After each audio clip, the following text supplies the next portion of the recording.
Linear equation in one variable. ये class 8 के बच्चों का मैथमेटिक्स सब्जेक्ट्स का एक चैप्टर है जो कि एनसीईआरटी बुक में चैप्टर नंबर 2 है। इस वीडियो में हम इस चैप्टर के बेसिक कॉन्सेप्ट्स को समझेंगे और कॉन्सेप्ट समझने के बाद इसके क्वेश्चंस को सॉल्व करेंगे। तो चलो स्टार्ट करते हैं। Linear equation in one variable. आखिर इसका नाम linear equation in one variable क्यों है? तो चलो समझते हैं कि इसके नाम का मतलब क्या है। इसके नाम में एक वर्ड है वेरिएबल। इसका मतलब क्या होता है? वेरिएबल का मतलब होता है ऐसी क्वांटिटी जिसकी वैल्यू फिक्स्ड नहीं है, जिसकी वैल्यू इज नॉट फिक्स्ड। तो यहां हमको वेरिएबल की वैल्यू को फाइंड करना होगा। हम linear equation in one variable में जो वेरिएबल्स होंगे उसके वैल्यू को फाइंड करेंगे। तो वेरिएबल हमको कैसे पता चलेगा कि क्या है? तो ये वेरिएबल्स जो है ये एक्स, वाई और जेड, या हम ये कहें कि अल्फ़ाबेट्स में होंगे। तो जो भी हमारा अल्फ़ाबेट में एक्स, वाई या जेड या जो भी हो ए बी सी डी, वो हमारा वेरिएबल्स कहलाएगा। अब वेरिएबल के साथ एक वर्ड जुड़ा हुआ है दैट इज़ वन। तो इससे हमको क्या पता चलता है कि इसमें सिर्फ एक ही वेरिएबल होगा, वन वेरिएबल। तो वन वेरिएबल कैसा? या तो एक्स होगा, या तो वाई होगा, या तो जेड होगा। चलिए, तो ये हो गया क्या? वन वेरिएबल का मतलब। अब यहाँ पे एक वर्ड दिया हुआ है that is known as linear. So what is the meaning of linear? Linear का मतलब क्या होता है? तो ये लीनियर जो है ये वेरिएबल से रिलेटेड है। तो जो भी यहाँ वेरिएबल होगा उसका पावर क्या होगा? वन। क्या होगा उसका power? One. So x to the power one का मतलब क्या हो जाएगा? X itself. X to the power is one and x to the power one is equal to x. तो यहाँ पे जो भी x का पावर होगा वो वन के फॉर्म में रहेगा, यानी कि वो या तो x के फॉर्म में लिखा रहेगा, अगर y वेरिएबल है तो y के ही फॉर्म में रहेगा, और अगर z है तो z के ही फॉर्म में रहेगा।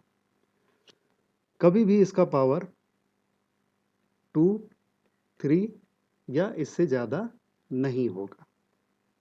तो यहाँ हम ये समझ गए कि लीनियर का मतलब ये होगा कि जो भी वेरिएबल है हमारा, चाहे वो x हो, चाहे वो y हो, चाहे वो z हो, वो हमेशा x y z के फॉर्म में ही रहेगा। मतलब उसका जो पावर रहेगा वो वन रहेगा, और उसका power x to the power two या थ्री या फोर या वन से ग्रेटर कोई भी पावर नहीं रहेगा। Next word is equation. Equation से हम समझते हैं कि जहां पे इक्वल टू का साइन लगा हो, तो जहां भी इक्वल टू का साइन लगा रहेगा उसको हम इक्वेशन कहेंगे। तो अब आइए इसके बेसिस पे हम समझते हैं कि हमारा linear equation in one variable कैसा दिखेगा। तो यहाँ पे एक एग्जाम्पल हमने लिखा है x plus two is equal to one. तो अब चेक करते हैं हम कि क्या ये linear equation in one variable है कि नहीं। तो पहला क्या हो गया कि भाई इसमें वेरिएबल देखें आप, तो हम जब इस इक्वेशन को देखेंगे तो इसमें एक ही वेरिएबल है। फिर इसके वेरिएबल का पावर देखेंगे तो हम ये देख रहे हैं कि इसका पावर भी वन है, तो ये एक्स के फॉर्म में ही लिखा हुआ है, और यहाँ पे इक्वल टू का साइन भी लगा हुआ है। तो जब ये सारे कंडीशन को फुलफिल कर रहा है तो हम इसको बोल सकते हैं कि ये linear equation in one variable है। अब एक दूसरा एग्जाम्पल लेते हैं। सपोज कीजिए यहाँ पे हमने लिख दिया x plus y is equal to two. तो चलो चेक करते हैं कि क्या ये लीनियर इक्वेशन है कि नहीं है। तो यहाँ पे हम देख रहे हैं कि यहाँ एक वेरिएबल x है और दूसरा वेरिएबल y है, तो यहाँ दो वेरिएबल आ गया। तो जब दो वेरिएबल आ गया तो ये linear equation in one variable हो ही नहीं सकता, क्योंकि हमारा चैप्टर का जो नाम है उसमें तो सिर्फ वन वेरिएबल है, और यहाँ पे तो टू वेरिएबल आ गया, तो ये नहीं होगा। अब एक दूसरा एग्जाम्पल लिखते हैं। X to the power two plus one is equal to zero. चलो चेक करें इसको कि क्या ये linear equation in one variable है। तो सबसे पहले हम वेरिएबल को देखेंगे, और यहाँ पे वेरिएबल का पावर जैसे ही हमने देखा कि टू है, तो ये लीनियर हो ही नहीं सकता, क्योंकि लीनियर का मतलब क्या है कि आपका जो वेरिएबल है उसका पावर वन होना चाहिए। तो again this is not a linear equation in one variable. तो यहाँ से हम समझ गए कि लीनियर इक्वेशन जो है उसमें वेरिएबल का पावर और एक ही वेरिएबल होना चाहिए, और उसमें इक्वल टू का साइन लगा होना चाहिए, वो एक इक्वेशन होना चाहिए। तो चलिए अब हम आगे बढ़ते हैं और इसके क्वेश्चंस को सॉल्व करते हैं। तो ये एक्सरसाइज 2.1 जो कि एनसीईआरटी बुक में दिया हुआ है, उसके क्वेश्चंस को हम सॉल्व करेंगे। पहला क्वेश्चन है x minus two is equal to 7। तो क्वेश्चन बनाने से पहले आप कुछ बातों को ध्यान में रखेंगे कि इस तरह का क्वेश्चन जिसमें वेरिएबल और कांस्टेंट हो, वेरिएबल जिसमें x है और कांस्टेंट 2 और 7 को बोलते हैं। तो जिसमें वेरिएबल और कांस्टेंट हो और इक्वल टू का साइन लगा हुआ हो, उसको कैसे सॉल्व करेंगे।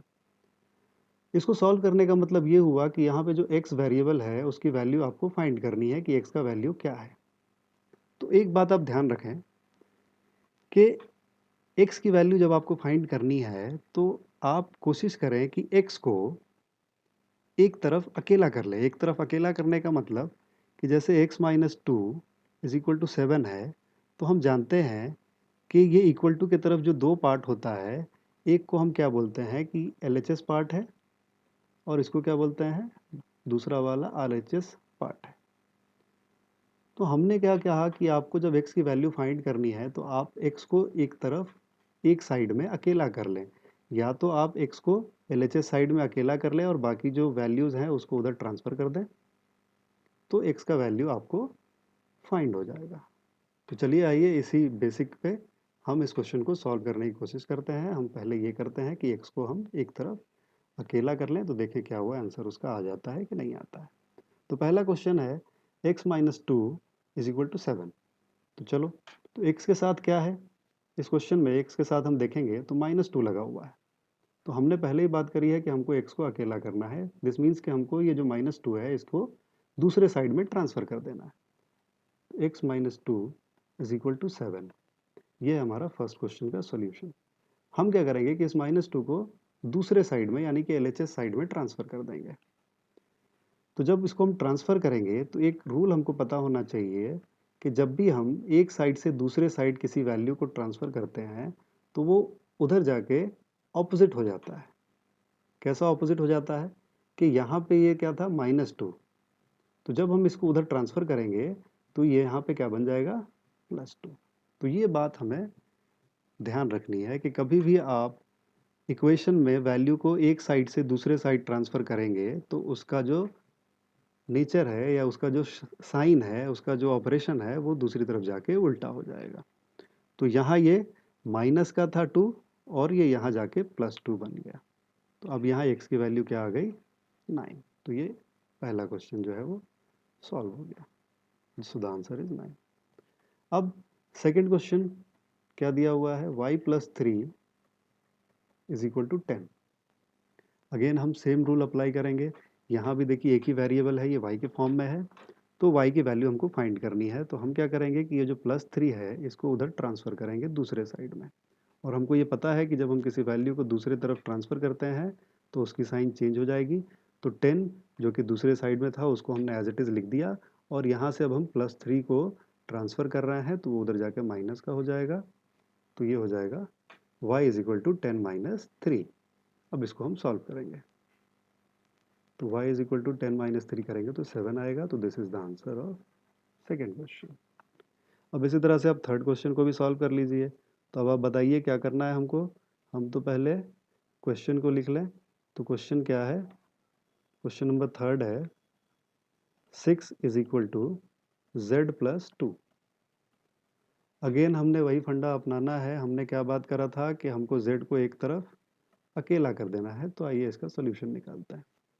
तो z के साथ हम यहाँ देख रहे हैं कि प्लस टू लगा हुआ है। हम क्या करें, इस प्लस टू को जो है ऑपोजिट साइड में यानी दूसरे साइड में इसको ट्रांसफ़र कर दें। हमको पता है कि जैसे ही इसको हम उधर ट्रांसफ़र करेंगे क्या हो जाएगा, इसकी वैल्यू यानी कि इसका साइन जो है वो चेंज हो जाएगा। तो आइए इसको ट्रांसफ़र करते हैं।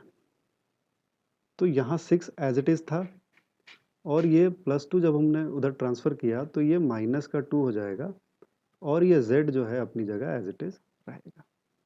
तो अब आप इसकी वैल्यू निकाल लोगे तो क्या बन जाएगा, 6 minus two is equal to 4। तो z की वैल्यू क्या आ जाएगी, 4। तो ये हो गया हमारे क्वेश्चन नंबर 3 का आंसर। चलो आगे बढ़ते हैं। अब है क्वेश्चन नंबर 4, 5 एंड 6। तो पहले हम क्वेश्चन नंबर 4 को सॉल्व कर लें। क्वेश्चन नंबर 4 अगेन क्या है, यहाँ पे x एक वेरिएबल है, हमको x की वैल्यू फाइंड करनी है। तो हम अगेन वही टेक्निक लगाएंगे। क्या करेंगे कि इसके साथ जो 3/7 है इसको उधर ट्रांसफ़र करेंगे। तो जब हम 3/7 को उधर ट्रांसफ़र करेंगे तो x एज इट इज़ अपनी जगह पे रहेगा और दूसरी तरफ 17/7 था उसको भी लिख लेंगे और ये 3/7 जब उधर जाएगा तो ये प्लस का 3/7 था उधर जाके क्या हो जाएगा माइनस का 3/7 हो जाएगा। अब आप इसको आराम से सॉल्व कर सकते हैं। एलसीएम लेने की ज़रूरत नहीं है, डिनोमिनेटर सेम है, कॉमन एलसीएम आ जाएगा 7, ऊपर हो जाएगा 17, नीचे क्या हो ऊपर हो गया क्या -17/3। तो जब आप इसको सॉल्व करेंगे तो ये क्या हो जाएगा 14/7। So this is the answer of question number 4। Question number 5, 6x is equal to 12। Again हमको x की वैल्यू फाइंड करनी है, x को अकेला कर दो तो ये 6 जो है उसको उधर ट्रांसफ़र कर दो। तो जब उधर ट्रांसफ़र करोगे तो ये ऑपोजिट हो जाएगा। तो इधर क्या था पहले वो आप समझ लीजिए। ये x के साथ क्या हो रहा है मल्टीप्लाई, ठीक है 6x लिखा हुआ है, दिस मीन्स कि ये 6 जो है x के साथ मल्टीप्लाई हो रहा है, 6 इंटू एक्स है। तो हमने पहले ही बात करा था कि जब वैल्यूज़ को हम उधर ट्रांसफ़र करते हैं तो जो भी उसका इधर रिलेशन है वो उधर जाके ऑपोजिट हो जाता है। तो यहाँ वो x के साथ मल्टीप्लाई हो रहा है तो उधर जाके क्या हो जाएगा डिवाइड हो जाएगा। तो ये हो गया 12/6। अब आप इसको सॉल्व कर लीजिए तो इसका आंसर क्या आ जाएगा 2। So here is the answer of question number 5। अब क्वेश्चन नंबर 6 देखते हैं। ये है t/5 इज इक्वल टू 10। तो अगेन आपको t की वैल्यू फाइंड करनी है, t को अकेला कर दो। तो t के साथ 5 क्या हो रहा है, 5 का रिलेशन क्या है, 5 जो है t के साथ डिवाइड हो रहा है। तो हमको पता है कि जब t को अकेला करेंगे और 5 को उधर ट्रांसफ़र करेंगे तो उसका जो रिलेशन है वो ऑपोजिट हो जाएगा, यानी उसका साइन जो है वो चेंज हो जाएगा। तो यहाँ वो डिवाइड में था तो इधर जाके वो मल्टीप्लाई में हो जाएगा। तो t is equal to 50 will be your answer. Now will solve the question number 7, 8 and 9। तो चलिए सॉल्व करते हैं। 2x/3 is equal to 18। x को अकेला कर दो आंसर आ जाएगा, यही हमने आपसे बार बार कहा है। चलिए यहाँ भी अकेला करते हैं उसको। तो पहले 3 को उधर ट्रांसफ़र करते हैं तो यहाँ 2x एज इट इज़ रहेगा। 3 क्या हो रहा था उधर डिवाइड हो रहा था तो यहाँ आके क्या हो जाएगा मल्टीप्लाई हो जाएगा। तो 2x इज इक्वल टू क्या आ जाएगा 3 8 24 और ये 54 हो गया। सो x को फिर से अकेला करना है तो आपको ये 2 को उधर ट्रांसफ़र करना होगा। तो 2 को आप ट्रांसफ़र करेंगे तो 2 यहाँ x के साथ मल्टीप्लाई हो रहा था तो यहाँ आके वो डिवाइड में चला जाएगा। तो x इज इक्वल टू क्या मिला आपको 54/2। जब आप इसको डिवाइड करेंगे तो आपको क्या मिलेगा 2 2 4 और 7 2 14 यानी कि 27 आपको मिलेगा। सो this is the answer of question number 7। Question number 8। Question number 8 है 1.6 इज इक्वल टू y/1.5।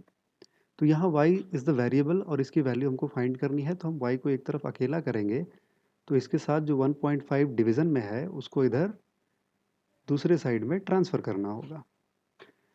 तो आइए अब इसको ट्रांसफ़र करके वैल्यूज़ लिखें। तो 1.6 जब 1.5 को आप उधर ट्रांसफ़र करोगे तो वो इधर आके मल्टीप्लिकेशन में हो जाएगा और ये हो जाएगा 1.6 into 1.5 is equal to y। So here the answer of y will be, after multiplying 1.6 and 1.5 you will get the answer as 2.4। तो ये रहा क्वेश्चन नंबर 8 का answer. Now we'll move on to the question number 9। Question number 9 is 7x minus 9 is equal to 16। यहाँ भी आपको x को अकेला करना है तो आप वैल्यूज़ को ट्रांसफ़र करेंगे। तो पहले हम क्वेश्चन को लिख लेते हैं, that is 7x minus 9 is equal to 16। फिर -9 को हम ऑपोजिट साइड में ट्रांसफ़र करेंगे। तो जब भी हम ऑपोजिट साइड में ट्रांसफ़र करते हैं तो उसका जो साइन है वो चेंज हो जाता है। तो यहाँ 16 को जो ऑपोजिट साइड में था एज इट इज़ लिखा और ये -9 जब उधर जाएगा तो वो +9 हो जाएगा। अब फिर से हम इसको सॉल्व करते हैं। 7x is equal to 16 + 9 will be 25। अभी भी x अकेला नहीं हुआ है तो हम यहाँ जो 7 इसके साथ मल्टीप्लाई हो रहा है उसको उधर ट्रांसफ़र करेंगे। तो ये 7 जो है वो x के साथ मल्टीप्लाई हो रहा था तो ऑपोजिट साइड में दूसरे साइड में जाकर वो 25 के साथ डिवाइड हो जाएगा। And this is the answer of question number 9। Question number 10। Question number 10 है 14y minus 8 is equal to 13। यहाँ जो वेरिएबल है हमारा y है उसको फाइंड करेंगे। तो पहले ही हमने बात किया है कि y को आपको अकेला करना है, तो आप क्या करेंगे, जो -8 है उसको दूसरे साइड में ट्रांसफ़र कर देंगे। चलिए ट्रांसफ़र करते हैं। तो जैसे ही हम -8 को उधर ट्रांसफ़र करेंगे उसका साइन चेंज हो जाएगा और वो +8 का हो जाएगा। तो यहाँ पे 14y इज़ इक्वल टू क्या मिलेगा हमको, 21। अब अभी भी y अकेला नहीं हुआ है, उसके साथ 14 है जो उसके साथ मल्टीप्लाई हो रहा है, तो इस 14 को भी अपोजिट साइड में ट्रांसफ़र करेंगे। और हमको पता है कि जब हम एक वैल्यू को एक साइड से दूसरे साइड ट्रांसफ़र करते हैं तो उसका नेचर जो है या उसका जो साइन है वो अपोजिट हो जाता है। यहाँ इस साइड 14 जो है वो y के साथ मल्टीप्लाई हो रहा था, तो यहाँ जब हम उसको ट्रांसफ़र करेंगे तो वो डिवाइड में आ जाएगा। तो हमको क्या मिलेगा, y इज़ इक्वल टू 21/14। अब हम इसको स्टैंडर्ड फॉर्म में कर देंगे। तो ये 7 से जब हम इसको डिवाइड करेंगे तो ये 3 टाइम्स में चला जाएगा, और इसको जब 7 से डिवाइड करेंगे 14 को तो ये 2 टाइम्स में चला जाएगा। तो यहाँ हमारा y इज़ इक्वल टू क्या मिलेगा, 3/2, जो कि आंसर है क्वेश्चन नंबर 10 का। तो हम बात करते हैं क्वेश्चन नंबर 11 की। क्वेश्चन नंबर 11 में जो वेरिएबल है एक ही वेरिएबल रहेगा, क्योंकि ये linear equation in one variable है। तो p यहाँ पे एक वेरिएबल हमको दिख गया। अब हम इसको सॉल्व कर लेते हैं। दिस मीन्स p को अकेला करना है। तो यहाँ पे सबसे पहले हम क्या करेंगे, जो 17 है उसको उधर ट्रांसफ़र करेंगे। तो ये जो वेरिएबल के साथ क्या हो रहा है, ऐड हो रहा है। 17 जो है यहाँ पे वेरिएबल वाले टर्म के साथ ऐड हो रहा है, तो वहाँ उधर जाके वो सब्ट्रैक्ट हो जाएगा। तो 6p को हम एज इट इज़ लिखेंगे और 17 उधर जाके क्या हो जाएगा, अपोजिट साइड में सब्ट्रैक्ट हो जाएगा। 6p इज इक्वल टू क्या मिलेगा आपको, फिर यहाँ पे नेगेटिव की वैल्यू बड़ी थी तो यहाँ आपको मिलेगा -8। अब अगेन p की वैल्यू फाइंड करनी है तो आपको 6 को भी उधर ट्रांसफ़र करना होगा। तो जब आप 6 को उधर ट्रांसफ़र करेंगे, ये यहाँ मल्टीप्लाई हो रहा है तो इधर ये डिवाइड में चला आएगा। अब इसको हम स्टैंडर्ड फॉर्म में करेंगे तो ये 2 4 ज़ा 8 हो जाएगा और ये 2 3 ज़ा 6 हो जाएगा। तो इसका स्टैंडर्ड फॉर्म आएगा -4/3, जो कि इसका आंसर है। Question number 12, x/3 + 1 is equal to 7/15। अब यहाँ आप सबसे पहले इस 1 को उधर ट्रांसफ़र कर दीजिए। तो यहाँ इस साइड में क्या बचेगा, x/3, और दूसरी साइड में क्या आ जाएगा, 7/15, और ये +1 जब उधर जाएगा तो वो -1 बन जाएगा। इसको कैसे सॉल्व करेंगे, सबसे पहले हम इसका डिनोमिनेटर सेम करेंगे। तो डिनोमिनेटर सेम करने के लिए हम क्या करते हैं, ये 7/15 है। अब इस वाले टर्म में 1 इज़ गिवन, तो इसका डिनोमिनेटर अगर कुछ नहीं है तो हम जानते हैं कि वो 1 ही होता है, तो इसका डिनोमिनेटर भी 1 हो जाएगा। तो 1/1 हो गया ये। अब इसके डिनोमिनेटर को 15 करना है, तो यहाँ डिनोमिनेटर में 1 था तो इसको 15 से मल्टीप्लाई करना पड़ेगा, तो ये 15 हो जाएगा। तो अगर हम डिनोमिनेटर में किसी नंबर से मल्टीप्लाई करते हैं तो न्यूमरेटर में भी हमको उसी नंबर से मल्टीप्लाई करना होगा। तो हमने ये देखा कि ये 7/15 और जो दूसरा टर्म है वो 15/15 हो गया। क्यों, क्योंकि हमको इसके डिनोमिनेटर को सेम करना है, एलसीएम लेना है। तो ये हमने ऊपर नीचे सेम नंबर से मल्टीप्लाई कर दिया और इसका डिनोमिनेटर जो है वो 15 हो गया। अब जब दोनों का डिनोमिनेटर सेम हो गया तो हम एक कॉमन डिनोमिनेटर लेकर 7 - 15 को सॉल्व कर सकते हैं, और इधर हमारा क्या था, x/3, यहाँ भी x/3 आएगा। चलिए तो इसको हम इधर यहाँ पे कंटिन्यू करते हैं। तो ये हमारा इक्वेशन क्या बना, x/3 इज इक्वल टू 7 - 15/15।